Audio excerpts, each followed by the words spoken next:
If you've ever wondered how a bunch of mortal sorcerers became one of the most feared vampire clans in the world of darkness, buckle up. The Tremere are a clan of warlocks, literally, whose story spans 1,000 years of experimentation, betrayal, and occult intrigue. Let me take you through their journey from medieval magi to modern night power brokers and pariahs.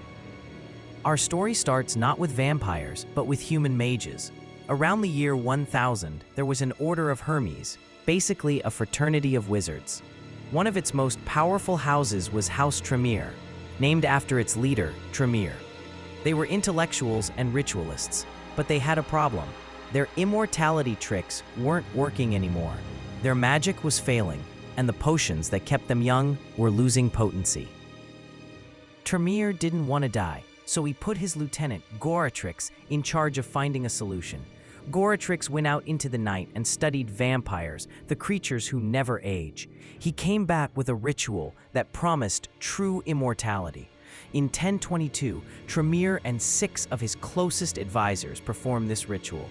They passed out and woke up as vampires. They had achieved eternal life, but at a huge cost. Their magical avatars were gone and their hermetic powers were destroyed. In a twist that foreshadows much of their history, Tremere forbade his furious companions from killing Goratrix. He bound them together instead, insisting that they would survive by sticking with each other. With that one ritual, House Tremere became Clan Tremere, born none out of an ancient curse like other clans, but through self-inflicted transformation. Once they were kindred, vampires, Tremere realized they needed strict discipline to survive in a world full of undead predators.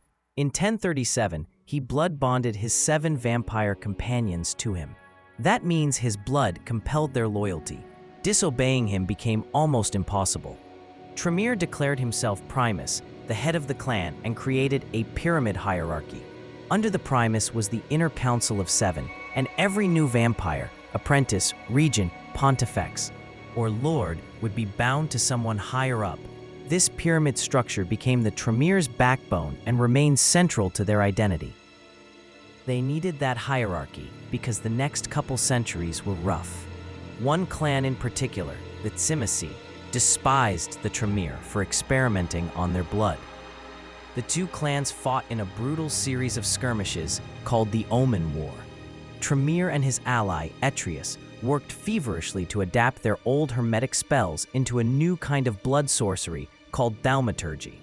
Meanwhile, Goratrix went back to his lab and stitched together captured vampires, Simici, Nosferatu, and Gangrel, to create living gargoyles as soldiers. The experiment worked. These stone-skinned gargoyles fought on Tremere's behalf, but their existence added to the clan's reputation as blasphemous usurpers. Despite their magical prowess and monstrous servants, Tremere vampires were looked down upon by older clans. Many princes saw them as upstarts and expelled them from their cities. For all their power, they were third-class citizens among the undead. The Tremere craved legitimacy. What better way to get respect than to become a real clan by devouring the soul of a clan founder? It targeted Saulot, the mysterious progenitor of the Salubri clan. In 1133, Tremere and his council tracked down Saulot's resting place in the Anatolian desert. Tremere drank Saulot's blood, an act called diablerie, and fell into a deep slumber. It was a bold move. Eating another vampire's soul grants power, but also brands you as a cannibal among kindred. While Tremere slept, the Inner Council launched a propaganda war. They painted the Salubri as demonic soul stealers and used that excuse to hunt them down.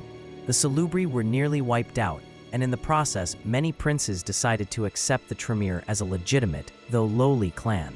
But this act earned them lifelong enemies. The Tzimisce and Assamites would never forgive the Tremere for their soul-eating and curse-casting.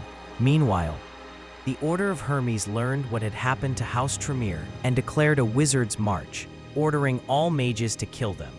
This conflict, called the Masasa War, flared on and off for centuries. Over the next few centuries, the Tremere consolidated their power. They allied with Hungarian Ventru against the Tzimisce. They hunted down the last Salubri, but the Church's Inquisition burned many of their chantries, and Goratrix tried to corrupt the Knights Templar to gain holy artifacts. When his schemes failed, Tremere woke up, censured Goratrix, and moved his torpid body to Vienna. The Vienna Chantry became the clan's headquarters. Then came the 15th century and the birth of the Camarilla, the organization that would enforce the Masquerade and hide vampires from mortals. This was Tremere's moment. They aligned themselves with the Camarilla's founders and became the sect's resident magi. During the Convention of Thorns in 1493, the Tremere used their sorcery to curse the entire Assamite clan, making it lethal for them to drink other vampires' blood. They also cursed the Tremere anti-tribu, their Sabbat-leaning cousins, so that anyone sharing blood in the Sabbat's Valdery ritual would be marked. These feats cemented the clan's reputation, feared, distrusted, and undeniably useful. In the 18th century, rumors proved true. Goratrix had joined the Sabbat and formed his own branch, House Goratrix, drawing in Tremere anti-tribu. The Zemise kept him in check, so his faction never dominated the Sabbat. Meanwhile, the main clan expanded its network across Europe and North America. Occultism was fashionable among mortals, and Tremere exploited this trend. They infiltrated Masonic lodges, Rosicrucian circles, and spiritualist groups, recruiting willing apprentices and servants. Behind the scenes, the pyramid remained strong, with orders flowing from Vienna down to local chantries. Fast forward to the late 20th century, and the Tremere's story takes a darker turn. In 1998, nearly all Tremere anti-tribu were summoned to a Sabbat chantry in Mexico City and destroyed in a mysterious ritual. That ended the Sabbat branch of the clan. Soon after, more problems arose. Gargoyles pressed for freedom within the Camarilla. Thaumaturgy began to show signs of instability similar to the hermetic collapse that started the clan, and the magical curse on the Assamites failed. With the curse broken, Assamite assassins hunted Tremere with renewed vengeance. Then came the catastrophe. In 2008, during the events we call the Second Inquisition, military forces and Vatican hunters raided the Vienna Chantry. The Inner Council of Seven was likely destroyed, and the blood bonds that unified the pyramid shattered. Suddenly, Tremere weren't an invincible monolith anymore. Elders vied for control of magical texts, apprentices scrambled for protection, and the clan splintered. 4 major factions emerged. Camarilla loyalists under Karl Schrecht, clinging to the old hierarchy and still backing the Camarilla. House Goratrix, reinvigorated by their founder's legacy, operating both within the Sabbat and underground in Camarilla cities. House Karna, led by the maverick Karna, which rejects the pyramid and promotes a more egalitarian, less paranoid approach to magic.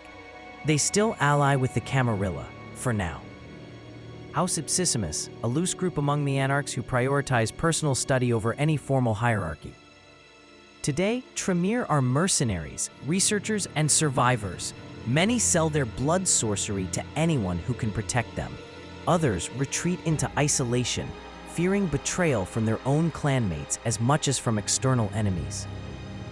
Even fractured, Tremere culture revolves around the pyramid.